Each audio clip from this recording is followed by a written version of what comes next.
जय श्री माता जी। 23 जनवरी 2026 सुबह 5:30 बजे मॉर्निंग सहयोगा प्रतिष्ठान पुणे से प्रसारित का पुनर्प्रसारण आपके लिए प्रस्तुत है। जय श्री माता जी।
जय श्री माता जी। उपस्थित सहयोगी भाई बहनों का आज के सुबह के सामूहिक ध्यान सत्र में हम स्वागत करते हैं।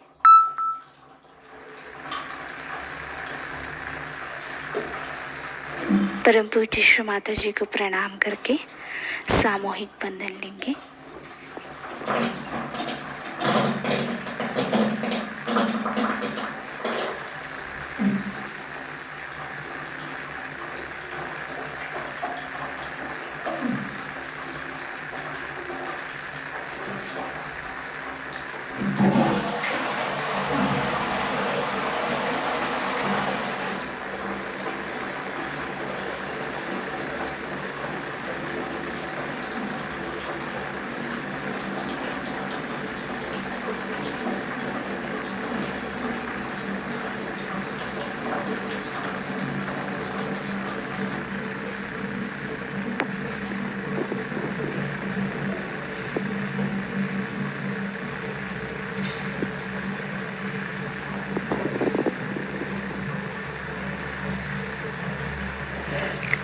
अभी हम ध्यान में बैठने के लिए श्री माता से अनुमति मांगेंगे।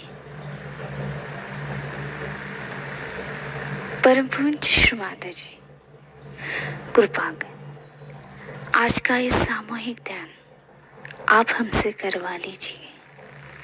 श्री माता जी हमें ध्यान में बैठने के लिए आप हमें अनुमति प्रदान करें।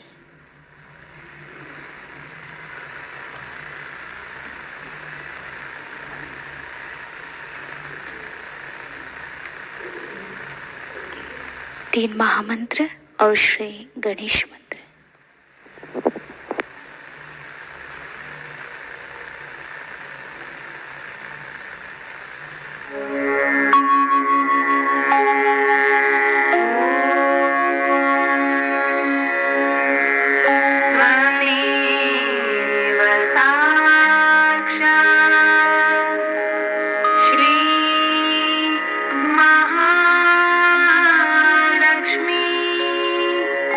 मा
अभी हम नाड़ी संतुलन करेंगे।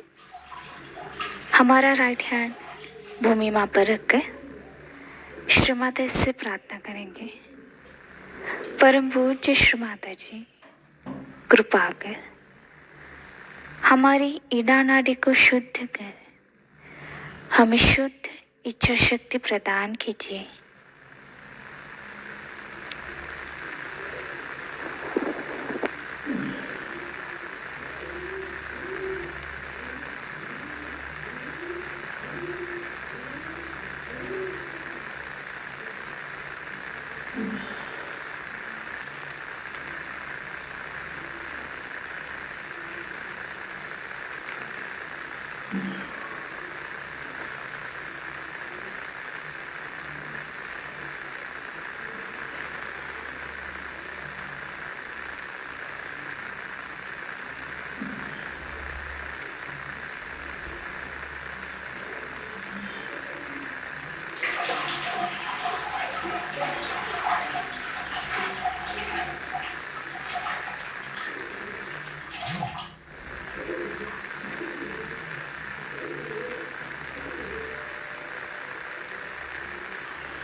राइट हैंड श्री माता जी की तरफ, लेफ्ट हैंड आकाश की तरफ करेंगे। यहाँ पर श्री माता से प्रार्थना करेंगे। परम पूज्य श्री माता जी, कृपा कर हमारी पिंगला नाड़ी को शुद्ध कर हमें शुद्ध कार्य शक्ति प्रदान कीजिए।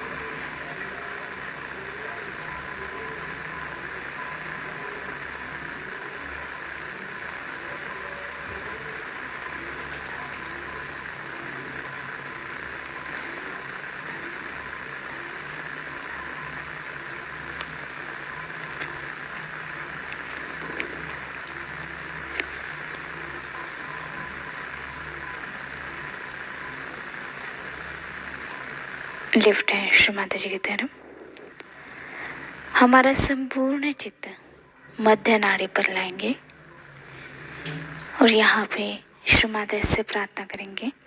परम पूज्य श्री माता जी, कृपा कर हमारी सुषुम्ना नाड़ी को शुद्ध कर हमें पूर्ण संतुलन प्रदान कीजिए।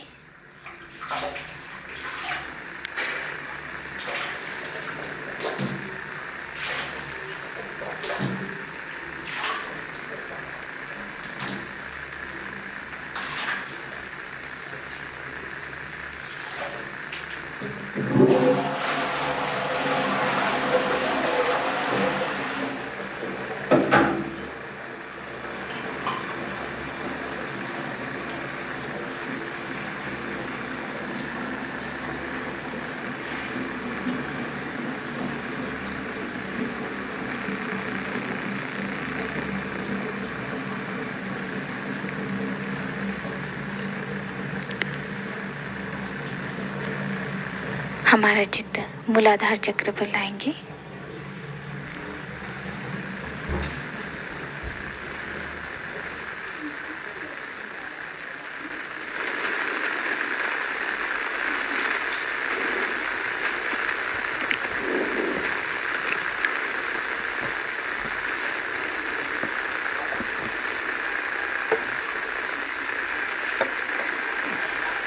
धीरे धीरे स्वादिष्टान चक्र पर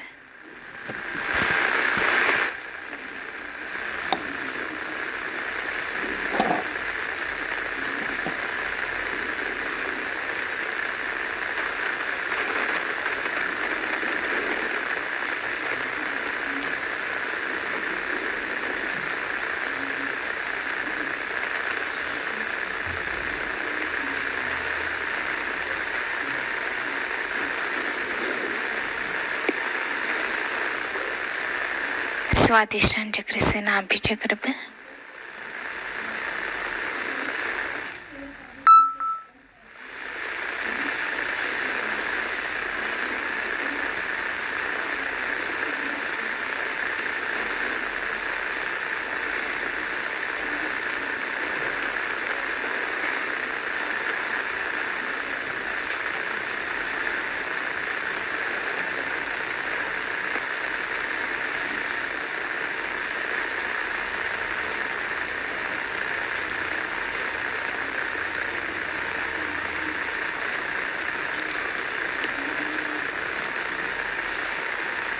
नाभि चक्र से धीरे धीरे हमारा चित्त अनाहत चक्र पर लाएंगे।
अनाहत चक्र से विशुद्धि चक्र पर,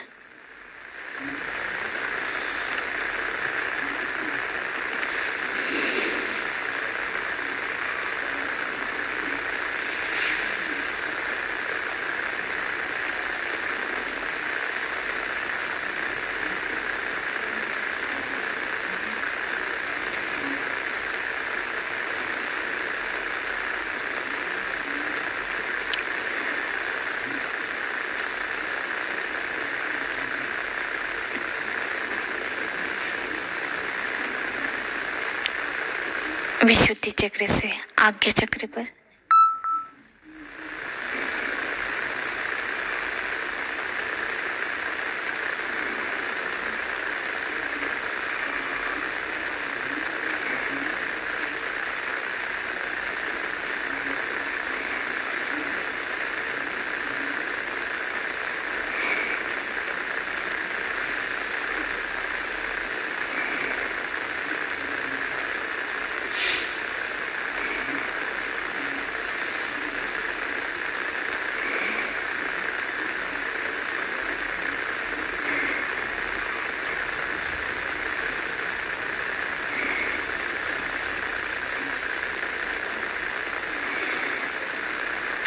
आज्ञा चक्र से हमारा संपूर्ण चित्त सहस्रार पर लाएंगे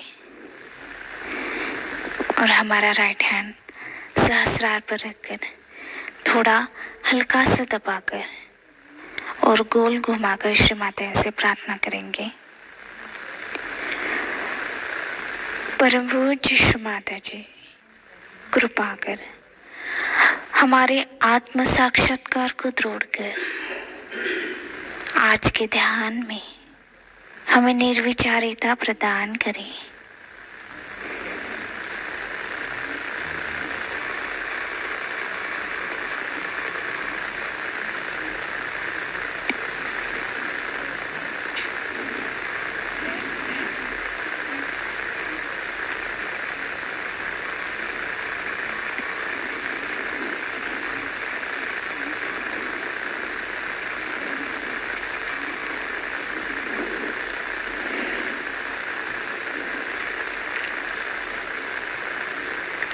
धीरे धीरे हमारा राइट हैंड श्री माता जी की तरफ, इसी अवस्था में हम थोड़ी देर ध्यान में बैठेंगे।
इसी अवस्था में बैठकर हम परम पूज्य श्री माता जी की अमृतवाणी आत्मसात करते हैं।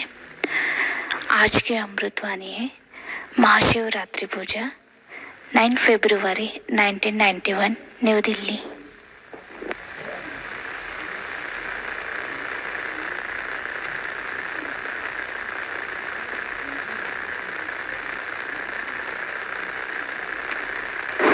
आज हम लोग शिव की पूजा करने के लिए एकत्रित हुए हैं।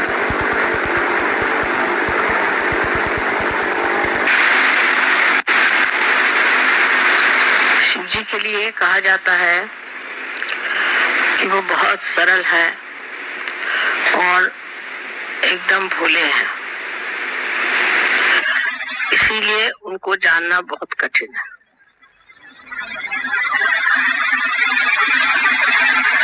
कुंडलिनी का कार्य जो है वो देवी का कार्य है। देवी ही इस चराचर सृष्टि को बनाती है और अंत में आपके अंदर कुंडलिनी बनकर शिव तक पहुंचा देती है।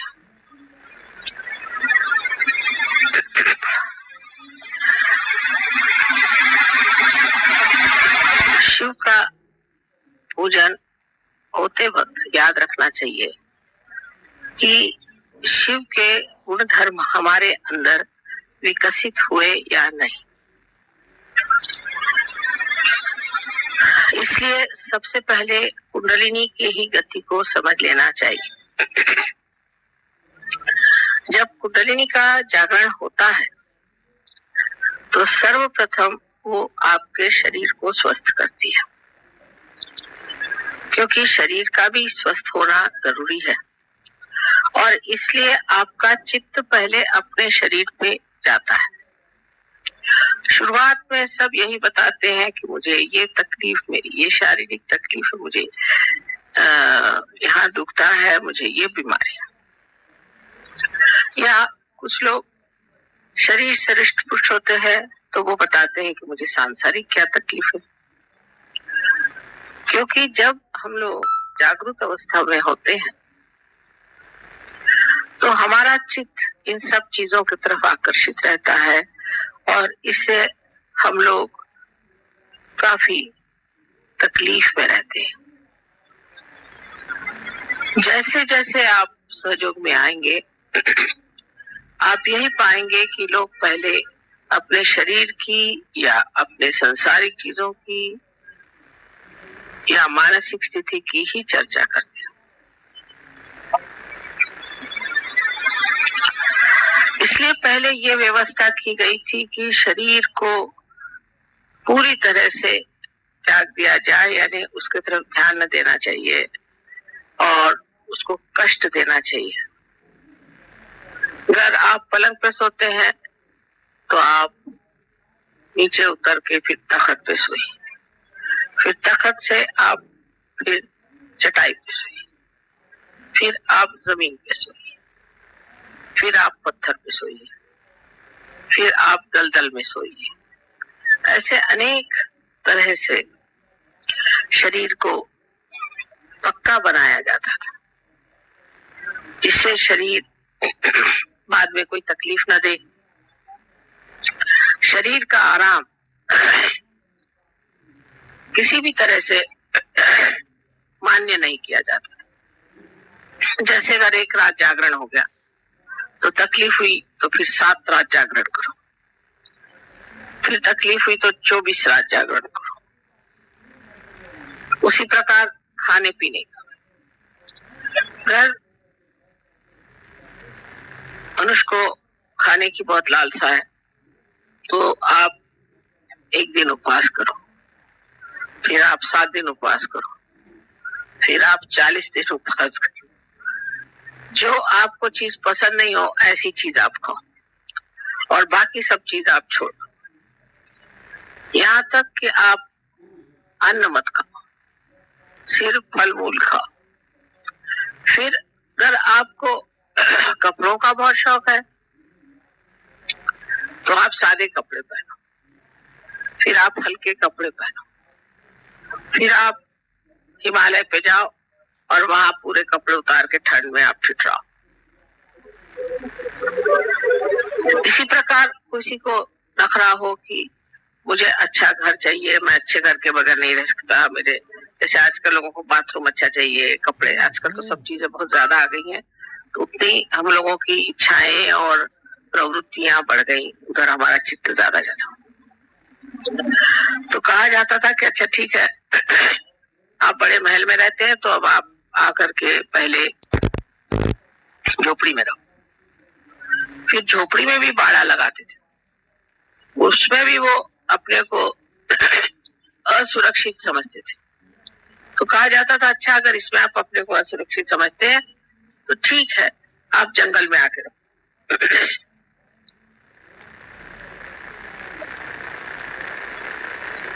या आप किसी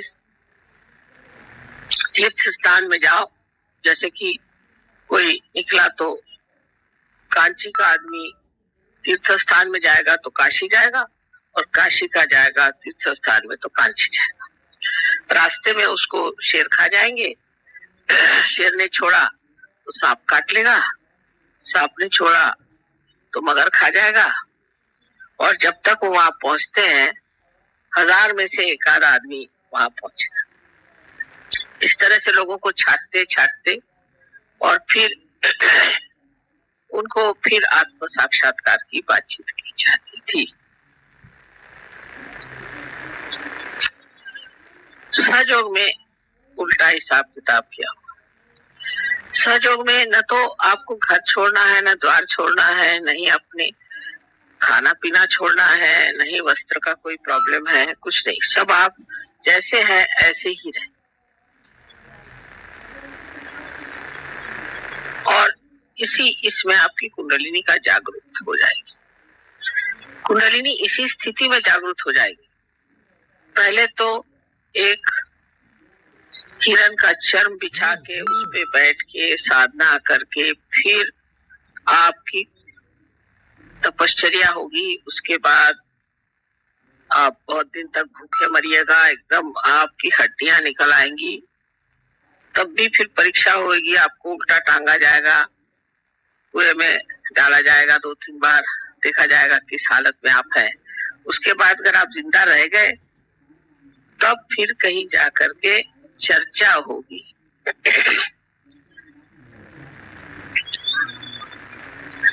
अब सहयोग में उल्टा कारोबार। पहले तो हमने ऊपर का शिखर बना दिया, खोल दिया शिखर, सहस्त्रार खोल दिया, और सहस्त्रार खोल के अब कहा कि आप ही लोग अपने को ठीक करेंगे। लेकिन तो भी हम लोग समझ नहीं पाते कि सहयोग बहुत ही कठिन चीज है, जितनी सरल है उतनी ही कठिन है। शंकर जी जैसे, क्योंकि हमारे अंदर अनेक नाड़ियां हैं और उन नाड़ियों को खोलने का एक ही तरीका है कि हमारा चित्त जो है वो इधर उधर न उलझे। तो सहयोग में ये तो कोई नहीं बताते कि तुम खाना पीना छोड़ दो, कि उपवास करो और तुम जाके हिमालय में ठंड में बैठो, ये कोई नहीं बताता। लेकिन क्या करना चाहिए इससे हमारी प्रगति? तो सबसे पहले हमें अपनी तरफ अंतर मन करके विचार करना चाहिए कि ये मैं क्या कर रहा हूं। जैसे कि अब आप कहीं गए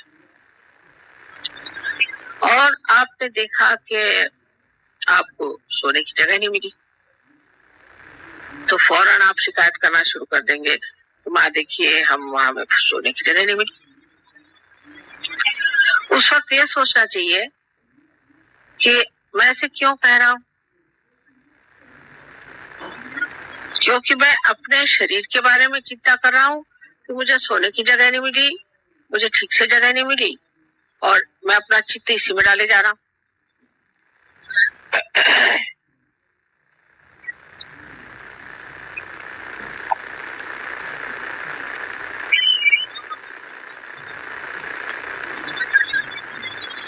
अब उस वक्त में यह सोचना चाहिए कि अच्छा हुआ कि मुझे जगह मिली नहीं, अब सो जैसे सोना, अपने शरीर की ओर देखे ना, सो अब यहीं सो, यहीं सोना होगा, तू सहजोगी।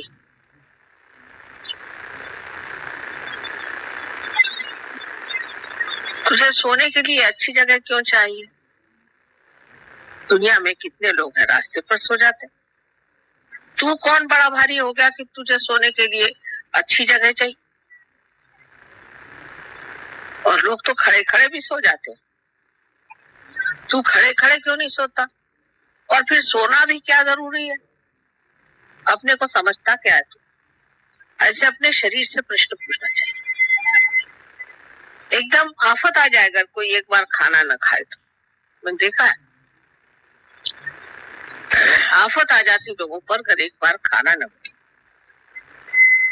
अगर एक दिन खाना नहीं मिले तो बहुत अच्छा सोचना चाहिए, अच्छा हो गया, अब मैं देखता हूँ तुझको क्या होता है तेरा, तू मर जाएगा क्या?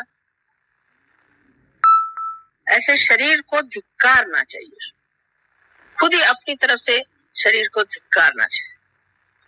अब जैसे आजकल तो बहुत ही ज्यादा शरीर की चोचले निकल है, जैसे कि ये हमने कपड़ा पहना तो उसका मैचिंग होना चाहिए, ये फलाना है, मतलब इस तरह की आधुनिक चीजें निकल आई हैं और उसके जो नॉर्म्स परिमाण है वो इतने ज्यादा कृत्रिम है कि हम लोगों को समझ में भी नहीं आता है कि हम इस कृत्रिमता के एक पूरी तरह से गुलाम हो जा रहे हैं। इसका मतलब ये नहीं कि आप विक्षिप्त हो जाए, इसका मतलब ये नहीं कि आप अजीब से कपड़े पहन के घूमिए, और इसका मतलब ये नहीं कि आप हिप्पी विप्पी हो जाए, ये मतलब नहीं। और समझ लीजिए किसी स्त्री को एक मैचिंग ब्लाउज नहीं मिला तो उसको तो लगता है कि वो गई काम से बिल्कुल खत्म। पहले जमाने में कोई मैचिंग पहनता ही नहीं था। अब अगर उसके मैचिंग फिर वो स्वेटर नहीं मिला तो फिर तो समझ कौन देखता है आपको क्या पहने न पहने।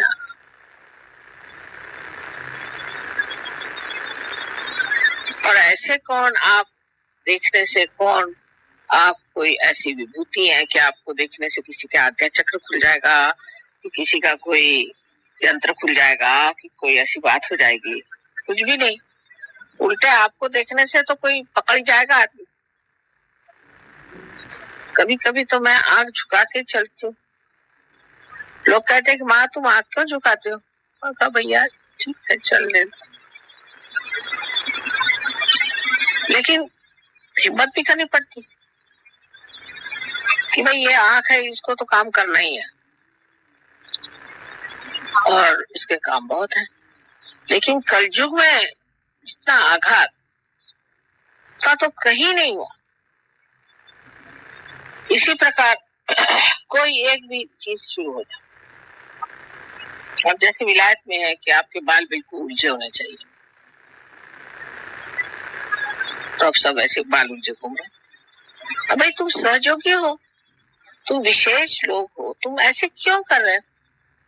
अपने को पूछना चाहिए कि मैं ऐसे क्यों करता हूँ, मैं अपने शरीर का इतना आराम क्यों देखता हूँ, मैं दुनिया के लोगों के साथ अपने को क्यों वैसी बनाना चाहता हूँ, उसी तरह से मैं क्यों रहना चाहता हूँ? मैं तो एक विशेष हूँ, और विशेष कैसे होंगे? इधर आप कहीं गए तो कमरे में सारे दूध पानी फेंक दिया, हम विशेष हैं। या कहीं भी बैठ के खाना खा लिया, हाथ नहीं धोए, हम विशेष हैं।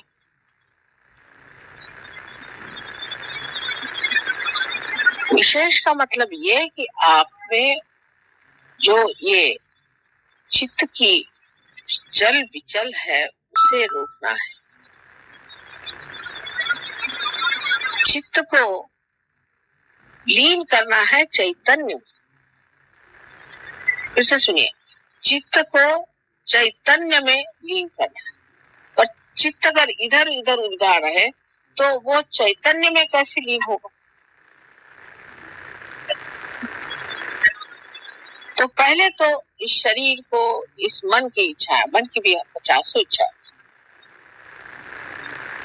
आपके हृदय में जहाँ शिव जी का वास है वहाँ 4 नाड़ियां हैं। उसमें से एक नाड़ी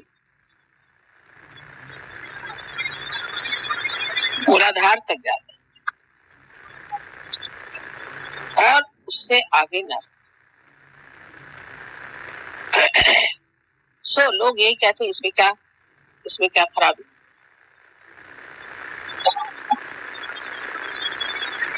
लेकिन आप सहयोगी हैं, अब आप नर्क काहे को जा रहे हो बाबा? आपका रास्ता बन गया, आप नर्क की ओर क्यों जा रहे हैं? तो अपने और चित्त में ध्यान देना चाहिए कि मुझे ये वासना क्यों है, क्यों किसके लिए जो मुझे नर्क की ओर ले जा रहे। मैं तो एक कदम ऊपर रखे हुए हूँ और एक कदम कब्र में रखा हूँ। तो या तो कब्र में बैठ जाओ या ऊपर ही रह लो। ऐसी जो लटकी हुई स्थिति है हमारे इसमें है, कोई पर्स में, मैंने पर्स में है। साधना कहने से आगे, साधना कह दो ले आएगी, लाना चाहिए बोल के भी। हाँ, तो अब चित्त जो है उससे कहना कि तू कहाँ भाग रहा है? नर्क के तरफ जाना चाहता है क्या?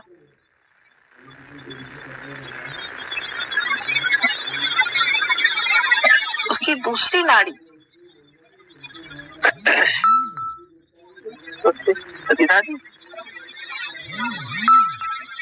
उसकी दूसरी नाड़ी है, वो नाड़ी हमें इच्छाओं की तरफ जाती है। इसीलिए बुद्ध ने साफ साफ कहा था कि कोई सी भी इच्छा करना यही हमारे मृत्यु का कारण है। इसीलिए हम बुढ़े भी हो जाते हैं और इसलिए हम बीमार करते हैं, क्योंकि हमें इच्छा होती है। इसलिए डिजायरलेसनेस है, इच्छा हमारी बिल्कुल खत्म हो जाती है। लेकिन वो खत्म नहीं,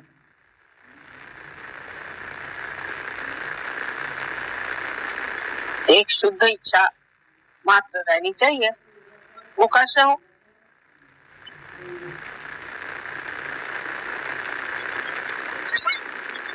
शुद्ध इच्छा इस तरह से हो सकती है कि आप सोचे मुझे इसकी इच्छा क्यों हो रही, इस इच्छा की ओर मैं क्यों दौड़ा जा रहा हूं? ऐसी मैंने अनेक इच्छाएं की, उससे मुझे क्या फायदा हुआ?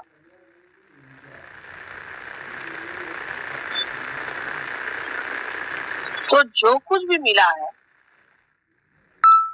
उसी में आनंद मान लेना ही एक सहयोगी का कर्तव्य।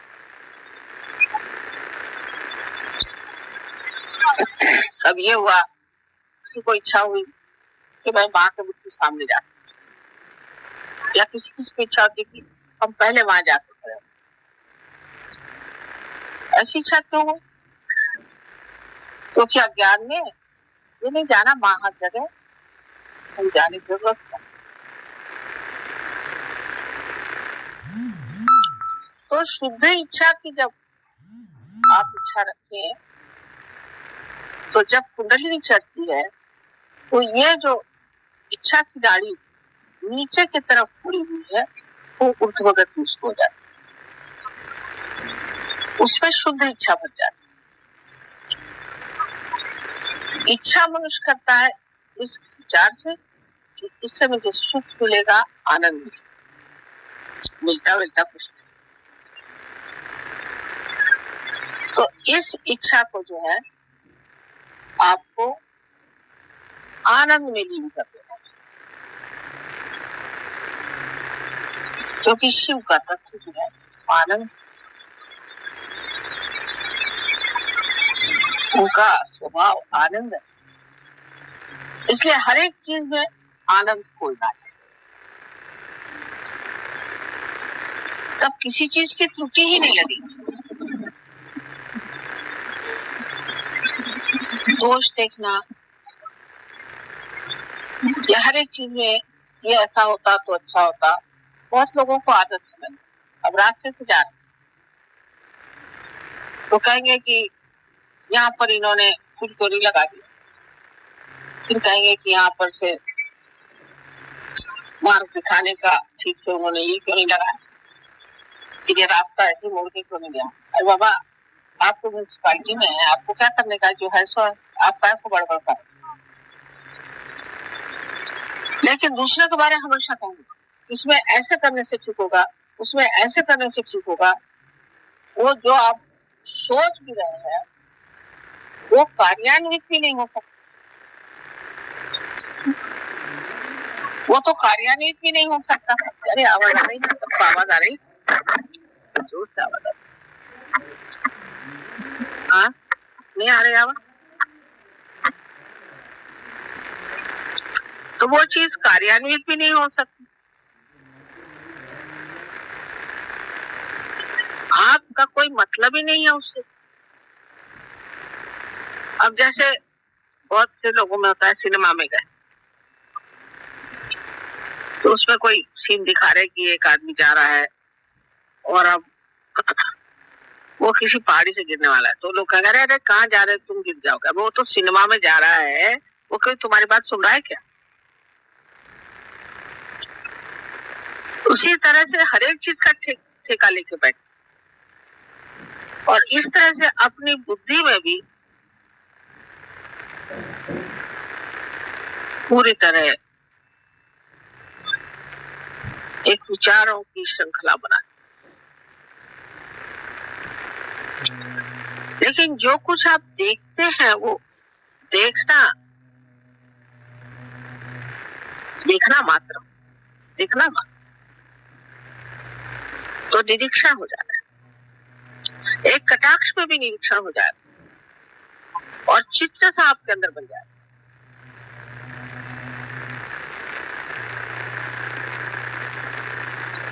लेकिन वो देखना नहीं है, उसे निरंजन देखना है, उसमें कोई रंजना नहीं होनी चाहिए ना, उसके प्रति कोई रिएक्शन ही नहीं होना चाहिए। बस देखो, इस रिएक्शन का क्या फायदा। वही जैसे मैंने बताया, तो सिनेमा में आप कोई आदमी कुछ कर रहा है, करा रहे हैं तुम ऐसे मत करो, उसको सुन रहा है क्या तुम,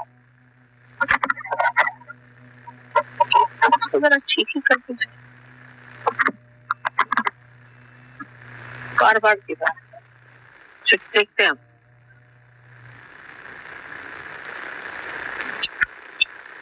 तो निरंजन देखना ये भी शिव का ही तत्व है। शिव के स्थान पर भी पहुंच गए और उनके मूर्ति के दर्शन भी हो गए, किंतु जब तक उनका प्रकाश हमारे अंदर नहीं आया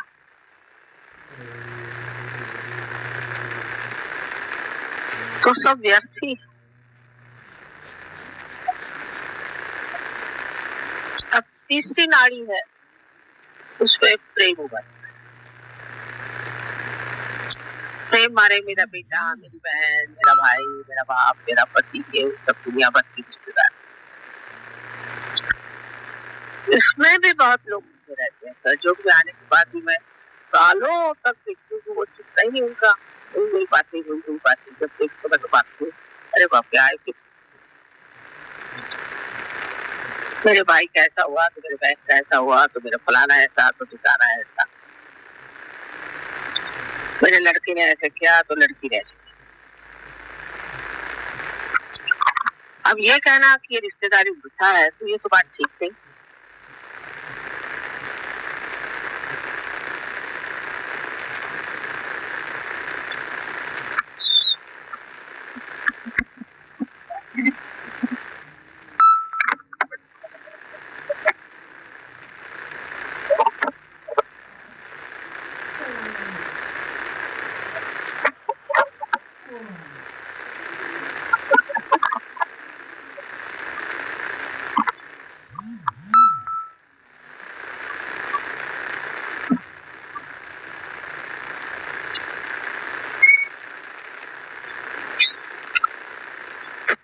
तो ऐसा मत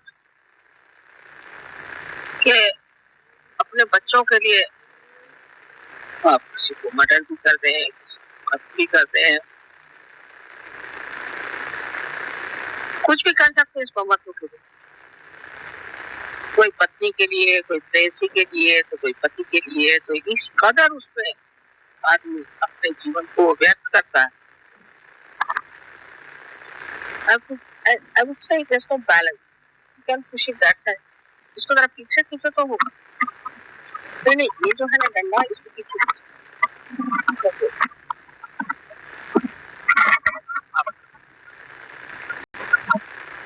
बैलेंस की बात।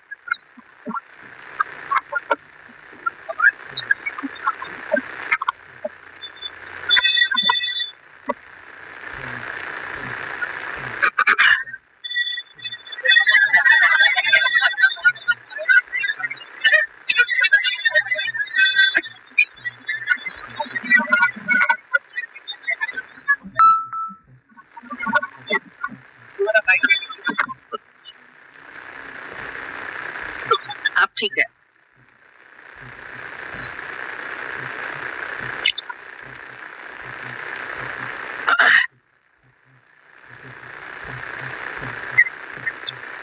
और उसके बाद देखते हैं कि उनके लिए इतना किया, वही आपके दुश्मन है, वही आपको सता रहे हैं, सबसे ज्यादा दुख वही दे रहा है। और आपको और भी ज्यादा दुख इसलिए होता है कि इन्हीं के लिए हमने इतना किया और इन्होंने हमारे लिए किया। अगर किसी के ऊपर जरा सा उपकार किया और उन्होंने आपको तकलीफ दी तो और भी दुख लगता है कि बाबा इसके लिए इतना करने पर इसने।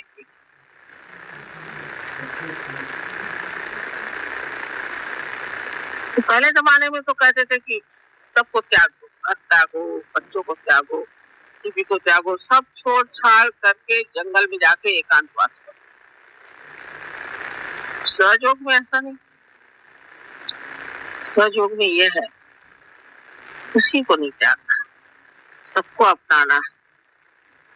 क्योंकि सहयोग एक व्यक्तिगत कार्य नहीं कि आप जाके एकांत में बैठ गए और तपस्या की और बड़े ऊंचे हो गए तो क्या फायदा हुआ, आप अवधूत बन गए तो क्या फायदा हुआ।